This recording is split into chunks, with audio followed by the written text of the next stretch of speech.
O que é, diretor? Hoje nós vamos assistir com as pessoas os melhores momentos aí da carreira, a trajetória de Alex Poatan enquanto conversamos quando que ele irá enfrentar a Adesanya no UFC? Acho que a galera vai dar o like e vai se inscrever no nosso canal e fazer parte da nossa família. Olá, eu sou o Caio e você está na CFX, o seu canal de lutas, e bora conversar. Para nós, bora trabalhar. Bom, pessoal, vamos conversar aí um pouquinho enquanto a gente acaba assistindo os melhores momentos aí e a trajetória do Alex Poatan. Um depoimento de Glover Teixeira. Bom, aqui nesses highlights vai ter bastante coisa, tá? Então vamos assistindo e daqui a pouco eu já converso sobre essas imagens aí que são importantes. Glover Teixeira, companheiro de treino do Alex Poatan, ele comentou mais ou menos quando que ele achava, pela experiência dele hoje, né, já era hora campeão dos meio pesados aí do UFC, ele comentou que a trajetória do Alex Poatan ela já está sendo visada pelo UFC como um caminho a ser trilhado não muito longo. Principalmente quando a gente teve o Alex Poatan fazendo o que sabe de melhor, que é trocar e nocautear com uma joelhada voadora maravilhosa no início daquele segundo round. E também passando por, digamos assim, não maus momentos, mas sim sendo testado em lugares que aparentemente ele não é exímio, ele não tem aí alto nível de luta agarrada, por mais que já seja um cara que vem treinando com excelentes lutadores, como por exemplo, já falei, o Glover Teixeira. O cara mais pesado, tal, ele mesmo disse que o Poatan nos treinos é difícil de quedar, não é fácil de tirar o cara pra bobo na luta agarrada, independente se for no wrestling ou no jiu-jitsu, estando lá por baixo, trabalhando no ground and pound.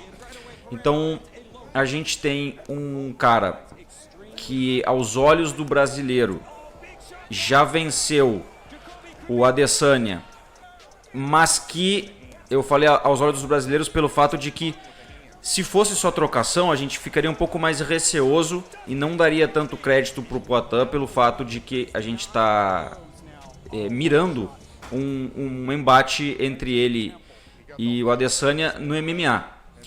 Mas lutadores muito bons, como por exemplo o Glover, dizer que o Poatan é difícil de luta agarrada, é um cara que está evoluindo e que usa sua força, sua velocidade, isometria para outras áreas da luta dentro do MMA, como por exemplo grade, as defesas que ele fez no primeiro round, o cara deu uma pressão nele e ele conseguiu se desvencilhar quase que facilmente. Foi legal de ver que a gente está tendo um brasileiro não só pelo fato de ter nocauteado o Adesanya, que está conseguindo já trazer um pacote bem equilibrado. Então isso faz com que essa primeira luta do Poatan tenha sido crucial para as pessoas do UFC, os responsáveis, matchmakers, enfim, o presidente da Dana White, todo mundo, trilhar um caminho, digamos assim, um pouco mais veloz para que ele consiga encarar o Adesanya e obviamente os caras consigam fazer aí um excelente pay-per-view em cima dessa luta. Claro que um cara sendo contratado na faixa etária de 35 anos e mirarem esse cara a disputar cinturão não é algo comum de acontecer, principalmente no UFC, que mira atletas, digamos assim, jovens ou que tenham uma mídia violenta, mas que só façam super lutas. O Poatan não é o caso, que ele tem uma mídia violenta, por mais que eu sei que tem muita gente aí que é assídua da luta de trocação e hoje em dia no MMA conhece o Poatan, mas não a ponto dele ser uma super estrela de vendas. Para nós é óbvio que a gente quer ver ele se tornar esse cara e principalmente ser campeão. Ó, que a gente falou aqui que tem coisas importantes para vocês verem, ó, highlights do Adesanya e ele lutando, tá? Então, por isso que a gente está vendo aqui agora, eu sei que tem algumas controvérsias aí. Eu mesmo disse que eu acho que a luta que foi por pontos que o Poatan ganhou, eu acho que ele não ganhou, eu acho que quem ganhou foi o Adesanya. E essa luta que o Adesanya foi nocauteado, essa aí, que acabou de rolar o nocaute, o Poatan tava trocando de igual para igual, não tava sendo fácil para ele. Então assim, vai ter pedreira pela frente. E não é assim, se a gente colocar no papel que o Poatan venceu 2 contra o Adesanya e uma foi por nocaute, parece que foi um passeio. Não foi isso que aconteceu. Mas tudo bem, ele ganhou as 2, então ele tá na frente, ponto final, acabou. Agora, voltando pro MMA, o cara ser apadrinhado por, hoje, o dono do cinturão da categoria de cima, 9-3. O cara ter vencido o Adesanya antigamente, o cara ter estreado com nocaute, a gente está colocando aqui 3 pontos. E ele ter caído aos olhos aí do Dana White e da galera de fazer ele ir até o cinturão, digamos assim, pô, vamos ajudar o cara para ele subir e subir com convicção e vamos dar algumas lutas aí duras tal para ele, mas ele não vai precisar fazer. Agora eu vou pegar um gancho essa treta que tá tendo aí do Khabib no Nurmagomedov dizer que o Makhachev tem que disputar cinturão porque um cara que tem 9 vitórias consecutivas ele é obrigado a disputar cinturão, ponto final, não me interessa quem que tá na frente, quem que tá atrás, não sei o que. Concordo, mas não será o caso de Alex Poatan Pereira para ele lutar pelo cinturão, precisar ter nem 9, nem 8, nem 7, nem 6 vitórias, nem 5 consecutivas, porque eu acho, assim como o Glover Teixeira acha e algumas pessoas acham, que essa vitória catapultou ele para mais ou menos de 2 a 3 lutas, eu diria de repente 3 lutas a mais do que essa aí que ele teve, então seria 4, para ele disputar o cinturão contra o Adesanya, caso o Adesanya esteja defendendo ainda, que é uma grande possibilidade que aconteça porque o Adesanya está passando o carro em geral. Ah, Caio, mas se o Adesanya lutar contra mais 2 ou 3, será que ele não vai embora da categoria assim como fez o John Jones?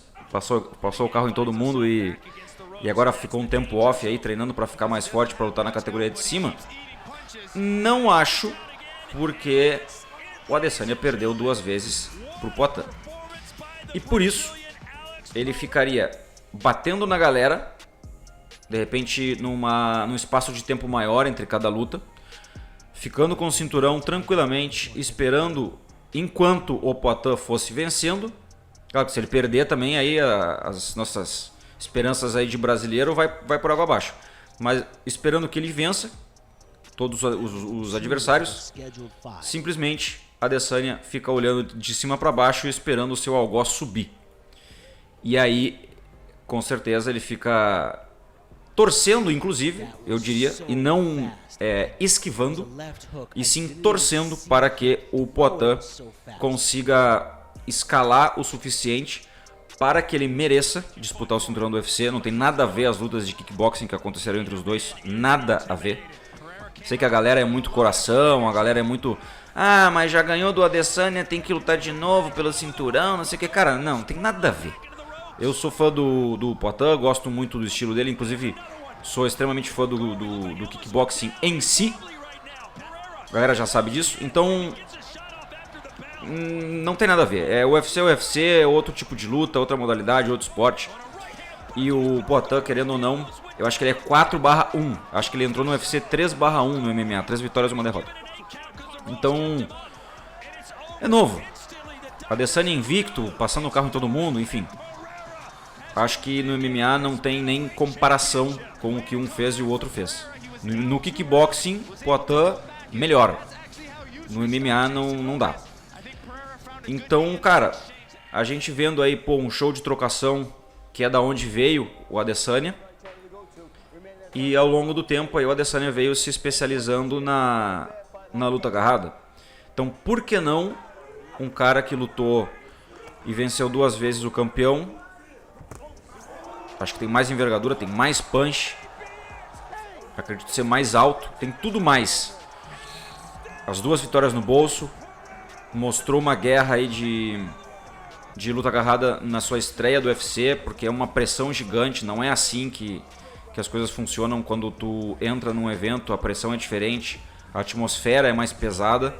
E a expectativa em cima dele era gigantesca, porque se ele entrasse com uma derrota, diria-se assim, né, esse aí realmente é só trocação, não tem nem comparação, não sei o que, blá blá blá. Então não foi o que aconteceu. E temos agora uma nova esperança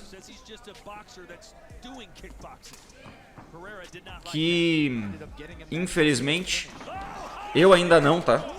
Eu ainda não, digamos assim, desisti da esperança de alguns lutadores do UFC brasileiros. Mas sabe-se que a janela é curta.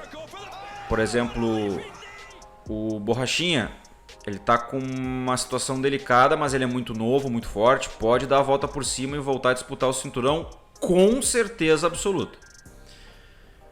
Johnny Walker ainda tá novo, é um prospecto muito bom, pode disputar o cinturão um dia, pela faixa etária, pelo jeito que luta, com certeza.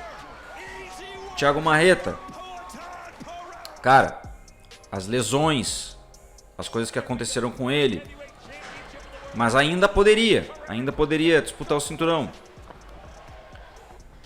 O José Aldo, cara, tomara que esse treino de boxe, esse tipo de camp que ele tá fazendo agora pra lutar contra o Rob Font, inclusive a gente vai fazer aí, vai trazer o resultado dessa luta no final de semana, tomara que seja benéfico para ele, que ele consiga subir ali na categoria e de repente disputar o cinturão de novo. Tomara. Eu sei que depois que ele perdeu pro Peter Yan, ele começou a treinar em outros lugares e tal. Beleza. Então assim, falando do mundo feminino também, a gente tem aí várias lutadoras muito boas, dando destaque para Amanda. Para mim, uma das melhores do planeta Terra no mundo do MMA feminino. Ou a melhor, né? Acho que a Cris Cyborg fez mais, mas as duas estão aí no topo. Então, cara, tem uma safra boa. Tem uma galera que tá vindo também, Vicente Luque. Tem um pessoal que ainda não despontou, ainda não brilhou muito, mas a gente sabe que tá vindo. Eu poderia dizer, do lado do meu ombro, né, da minha academia, da minha equipe, o Vinícius Prego.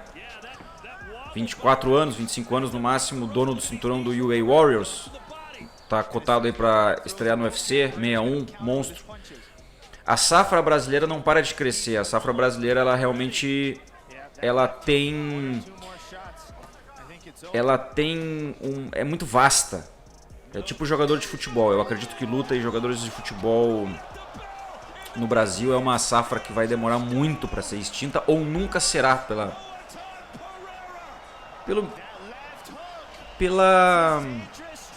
nossa maneira de trabalhar dentro do esporte, a criatividade, a maneira diferente, não ortodoxa de criar em cima de técnicas, em cima de estilos. Nós somos muito plurais assim dentro do esporte de combate. E claro, sempre tem algum americano, algum cara que não é brasileiro que é também criativo e tal.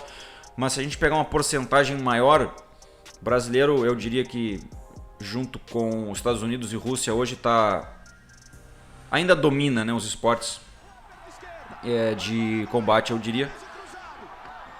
Pela história e pelo que vem fazendo. Agora tinha dado uma queda um pouquinho da nossa safra, né, da transição entre a galera Shogun, Vanderlei, Spider, Aldo no auge. Na época também tínhamos aí Renan Barão com 25, 26 vitórias seguidas e tal, enfim. Então teve sim a época de ouro do Brasil dentro do UFC, dentro do MMA, inclusive em outros eventos. A gente não pode deixar de falar de Bellator, dos irmãos Pitbull. Cara, bastante gente assim, mas deu uma quedinha. Eu tô sentindo que tá voltando assim essa Golden Era, né? Essa época de ouro aí do MMA, e esperamos que, eu sei que a galera não vai gostar muito, né, do que eu vou dizer agora. Inclusive, se você tá assistindo aqui agora, você é foda, muito obrigado pela sua audiência. Pode comentar, eu sou foda. Eu queria que essa época de ouro, cara, Johnny Walker voltasse voando, o Borrachinha voltasse voando, o Poatan conseguisse uma carreira brilhante dentro do MMA e no UFC. Tomara que as coisas aconteçam aí mais ou menos com esse cenário. O que vocês acharam aí? Vai rolar quantas lutas para o Poatan lutar contra o Adesanya? Aqui vai aparecer mais 2 vídeos. Assista, nos vemos ainda hoje em mais um vídeo. Se inscreve, deixa o like se você gostou.